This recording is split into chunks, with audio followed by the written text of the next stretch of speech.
Hello guys, welcome. Collective reading tayo ngayon. So tingnan natin kung kaninong energy itong mapipick up natin. Be open-minded po, hindi po halos lahat makaresonate. Thank you nga po pala sa mga nagsusubscribe, sa mga bumabalik. Maraming pong salamat. Give me the message for collective. Kaninong energy to?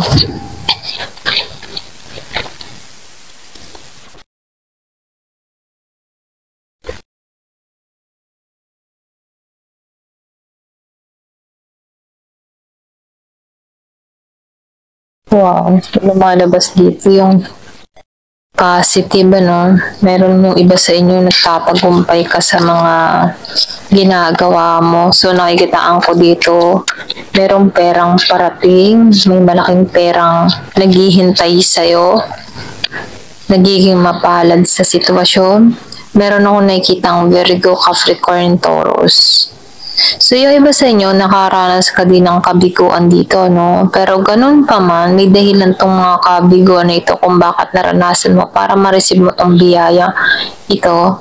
So, nakikitaan ko rin dito, yung iba sa inyo, merong parating ditong pakikipagkaibigan or pwede rin narito yung suporta ng mga kaibigan sa'yo. Yung iba sa inyo, meron din ditong gustong makipagkaibigan sa'yo. Kaya lang dito, wala kang oras sa komunikasyon. Di ba ha? Pwedeng meron nagkaka-interest sa'yo dito pero wala kang time sa komunikasyon kasi busy ka dito sa iyong paglago. Meron nakakapansin, meron nakakapuna sa iyo. Kaya lang hindi ka nakatuon dito. Ayan, iba yung tuon mo sa kapirahan mo. Hindi ka nakatuon sa paglago mo. Pero may nagkakaroon ng interest sa'yo, kaya lang hindi ka nakatuon dito. Masyadong madami.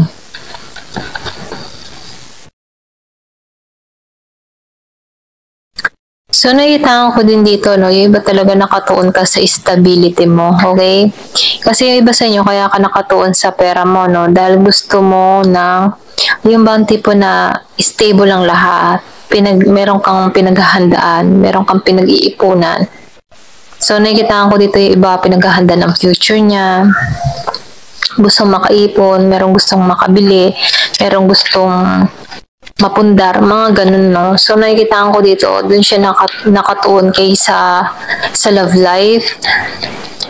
Kahit meron ditong gustong makipag-usap sa kanya, makipagkaibigan sa kanya, hindi siya nakatuon sa ganun. Mas nakatuon siya sa kanyang kapirahan. Yung pagiging stable, dun siya nakatuon. Kasi naranasan ng tao na to na mawalan or mabigo. Okay, kaya dito, no, bumabawi siya, bumabangon siyang muli para sa kanyang sarili. Meron akong nakikitang Virgo, Capricorn, Taurus. Meron din ako nakikita dito na Gemini, Aquarius, and Libra, Scorpio, Cancer, and Pisces.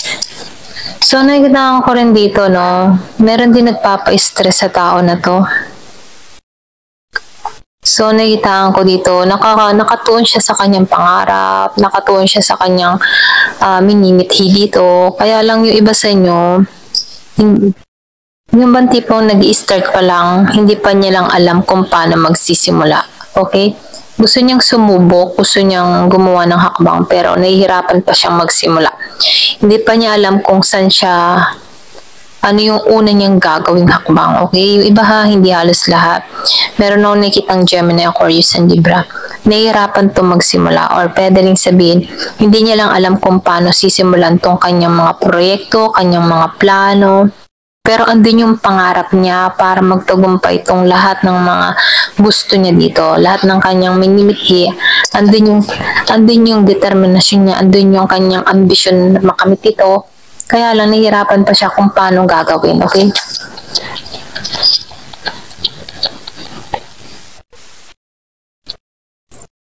So, nakikita ko rin dito, yung iba sa inyo, marami kang nakapaligid na tao na immature.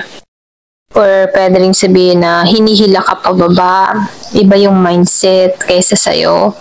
Kaya dito, no, yung iba sa inyo, nagkakaroon ka dito ng overthinking dito. Nagiging, yung bang tipo na nahihirapan ka magsimula. Pwede rin dahil may mga tao sa paligid mo na kontra, or pwede rin may mga hadlang pa, kaya hindi pa tuloy-tuloy yung iyong mga pangarap dito, no? May mga tao kang immature na kung saan humihila pa sa'yo pababa. Kaya medyo delay pa to, okay? Pero ganun pa man, ano, nakikitaan ko dito na nagbubukasan yung mga oportunidad pagdating sa'yo. Kaya lang, panatilihin mong maging positive, panatilihin mong magdesisyon pagdating sa'yo, okay? Huwag mong hayaan na yung ibang tao magdidesisyon sa'yo, kasi yung iba sa inyo, maraming nakapaligid sa'yo na immature, kontra sa mga desisyon mo, kontra sa mga plano mo, kaya yung mga pangarap mo, ilihim-lihim mo na lang muna, at ikaw ay kumilos ng tahimik. Kasi nakikita ko dito, mayroong blessing eh. Malaking pera pa ngayon parating sa'yo dito. Kailangan mo lang dito ay lakas ng loob at tamang desisyon, okay? So, nakikita ko rin dito, no, medyo pinanghihinaan ka ng loob dito. Pwede rin sabihin na, halimbawa, may plano ka, hindi mo natutupad dahil may mga nagsasabi ng negatibo. Kaya medyo nadidelay, or pwede rin hindi mo na to nagagawa ng ibang tipong hindi mo na to nasisimulan dahil may mga tao na nag-uudyok sa'yo na ayaw, wag, hindi maganda, mga ganyan, ano. So, nakikita ko dito, may kumukontra sa mga plano mo.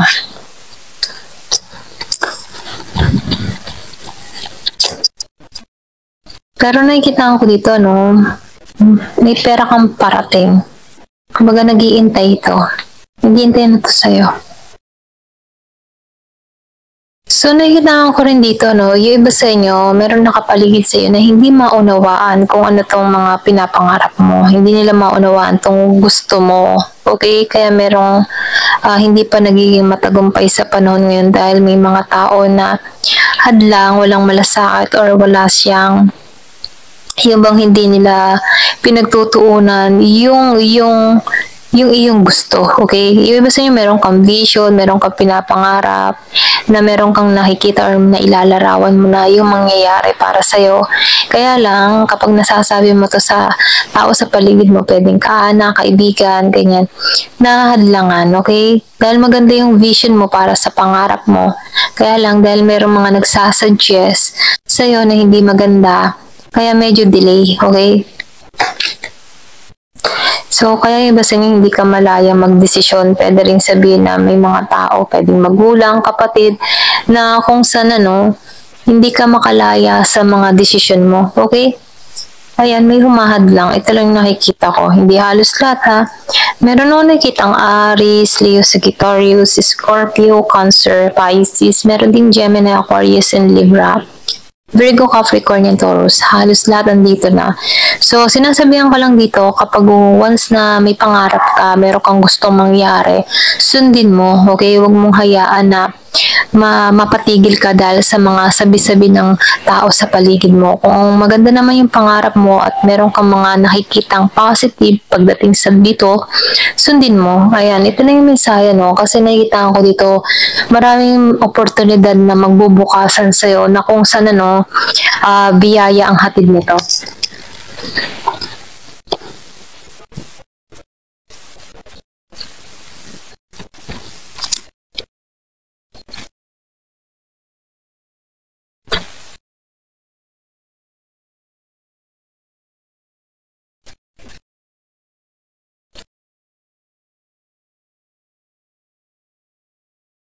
Give me the message.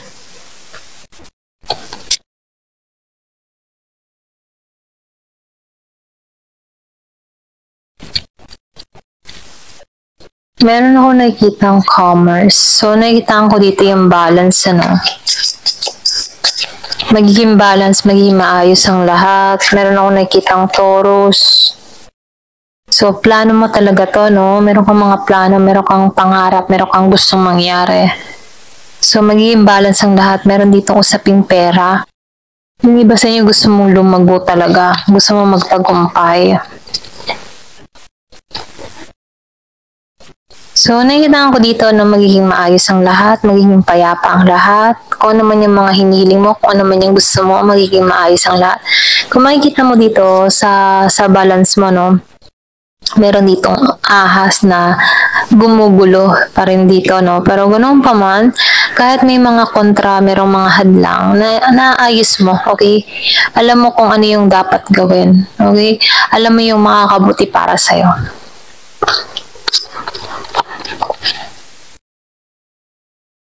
So, balita. Merong balita kang marireceive, magandang balita. Pwedeng ito yung oportunidad na parating na magbibigay sa'yo ng maganda at maayos na pamumuhay. Ano? So, nakikita ko dito, malaking pagbabago ang magaganap. Meron din ako nakikitang Taurus. Malakas ang Taurus. So, meron din malisyosa, ano? So, yung iba sa inyo, malisyosa ang tao nasa paligid mo. Kasi nakikita ko dito mga immature, pwedeng sila yung poison sa'yo, okay? So, nakikita ko dito bigla itong mga dumating na pilit na ginugulo ka, humahad lang sa mga gusto mong mangyari sa pangarap mo. Meron kang mga sinabihang tao, pero meron silang mga komento na negatibo pagdating dito. Kaya yung iba sa inyo, nade-delay, nag-iisip, parang nalalabuan ka. Okay? Kaya sinasabihan ka dito, mag-focus ka sa iyo. Huwag mo ikwento kung ano yung gusto mo. Kasi kapag ang tao na pagkukwentuhan mo at meron tong mga negatibong feedback doon sa mga gusto mo mangyari, hindi natutuloy eh. Kapag nahadlangan, lalo-lalo na kung maganda yung plano mo, may pangarap kang maganda, may mga nasasabihan ka dito, kung merong poisonous, okay? May poison.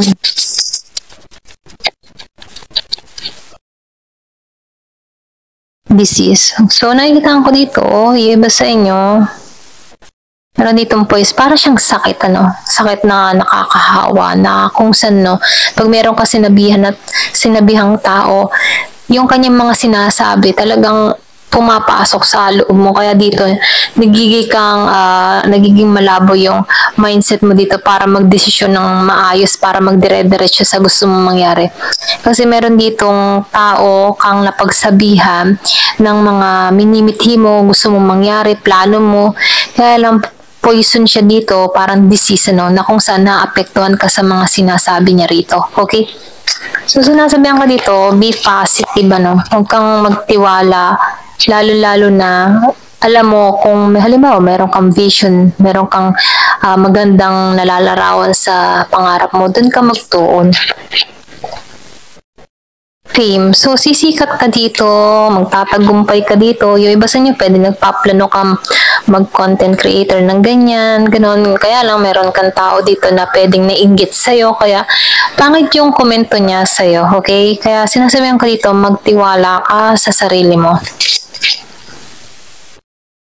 Pleasure. So, nakikita ko dito maraming hahanga, maraming magkaka-interest sa mga gawa mo. Kaya sundin mo kung ano yung gusto ng puso mo. Okay? Ginagabayan ka dito. Ito lang nakikita ko sa'yo. Thank you for watching. Love and peace.